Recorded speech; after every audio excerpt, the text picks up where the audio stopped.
Hello बच्चों, let's read out the question. Why is subsistence agriculture still practiced in certain parts of the country? Give 3 reasons. Subsistence agriculture एक तरीके का farming practice है। ये आज भी हमारी कंट्री में कुछ पार्ट्स में, कुछ एरियाज में लोग इसको प्रैक्टिस करते हैं। तो ऐसा क्यों हो रहा है, इसके लिए 3 वजह हमें बतानी है। की कॉन्सेप्ट इस क्वेश्चन का है subsistence farming method. Subsistence agriculture is one of the farming methods. Now, what is the meaning of this farming method? It is a farming method in which primitive tools are used. Farmers are dependent on the monsoon water, natural fertility of the soil, and traditional seeds for cultivation. Purpose of this farming method is self-sustenance or consumption. Subsistence farming method एक ऐसा practice है जिसमें farmers primitive tools use करते हैं। मतलब जो traditional tools होते हैं जैसे सिकल, हो, डाव, जो पहले से फार्मर्स यूज करते आ रहे हैं उनको बोलते हैं ट्रेडिशनल टूल्स। वो टूल्स यूज करते हैं फार्मिंग के लिए। कोई नया मॉडर्न इक्विपमेंट या ट्रैक्टर्स यूज नहीं होता है ऐसी फार्मिंग प्रैक्टिस में। Secondly, farmers are dependent on monsoon water. They are not dependent on any other artificial irrigation facility.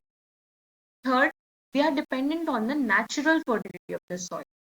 कोई भी artificial fertilizers या biochemical inputs use नहीं करते हैं farmers। वो soil की जो अपनी natural fertility होती है उसी के basis पे crops grow करते हैं। और seeds जो use करते हैं वो भी बहुत high quality नहीं होती है, simple normal traditional seeds होती हैं। और ये सब किया जाता है with what motive? Self sustenance। अगर वो क्रॉप्स ग्रो करते हैं इस प्रोसेस से तो वो कमर्शियल फार्मिंग नहीं करते हैं, वो बस इतनी सी फार्मिंग करते हैं कि उनका और उनकी फैमिली का पेट भर जाए। सेल्फ कंजम्पशन मोटिव होता है।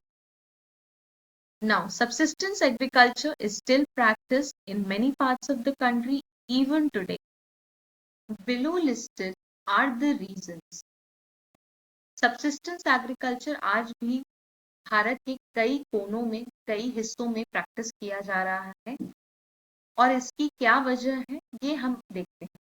First point, in India maximum population of the farmers is poor. These farmers do not have expensive fertilizers, modern agricultural tools और HYV seeds।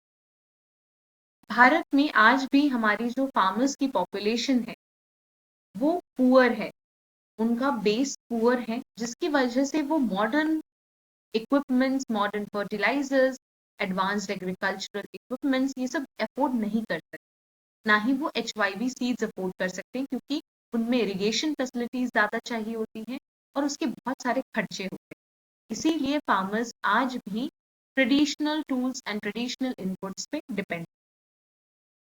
Second number, due to the inheritance of land, most of the farmers have smaller land holdings. Hence, most of the farmers grow crops for self-sustenance. India में by the law of inheritance land transfer होता है और divide होता है बच्चों में माँ बाप से। तो फार्मर्स के जो बच्चे होते हैं उनमें डिवीजन हो जाता है लैंड का। इससे क्या होता है कि लैंड होल्डिंग्स की साइज छोटी होती चली जाती है। अगर पहले एक फार्मर के पास 10 एकड़ की जमीन थी तो वो अगर उसके 5 बेटों में डिवाइड हो जाएगी तो 2-2 एकड़ की जमीन सबको मिलेगी, जिसकी वजह से ईच फार्मर को बहुत कम लैंड मिलेगा क्रॉप्स ग्रो करने। ये इनहेरिटेंस जो होता चला आया उसकी वजह से आज लैंड होल्डिंग्स बहुत छोटी हो गई हैं हर एक फार्मर के पास। इसकी वजह से फार्मर्स सिर्फ अपने सेल्फ सस्टेनेंस के लिए उस लैंड होल्डिंग पे क्रॉप्स ग्रो कर पाते हैं। They can not afford to use modern facilities or modern agricultural inputs to undergo the commercial farming. Now, third point, lack of irrigation facilities in most of the regions of the country increase the dependence of farmers on the monsoons or rainfall. हमने पढ़ा है कि subsistence agriculture वो method होता है जिसमें farmers सिर्फ monsoons पे डिपेंडेंट होते हैं अपनी क्रॉप्स को ग्रो करने के लिए। और इंडिया में सब्सिस्टेंस एग्रीकल्चर मोस्टली इसीलिए प्रैक्टिस होता है क्योंकि फार्मर्स इरिगेशन फैसिलिटी पर डिपेंड ही नहीं हो पाते हैं, क्योंकि आज हमारा भारत इतना ज़्यादा डेवलप भी नहीं हुआ है कि हर जगह इरिगेशन फैसिलिटीज पूरी तरह से डेवलप हो। तो जिन रीजन्स में, जिन रिमोट एरियाज में डेवलपमेंट इरिगेशन की अच्छे से नहीं हुई है, वहाँ आज भी फार्मर्स को मॉनसून पे डिपेंड होना पड़ता है। ये 3 रीजन्स हैं जिनकी वजह से सब्सिस्टेंस एग्रीकल्चर आज भी प्रेवलेंट है India. I hope you have understood this question well. Best of luck.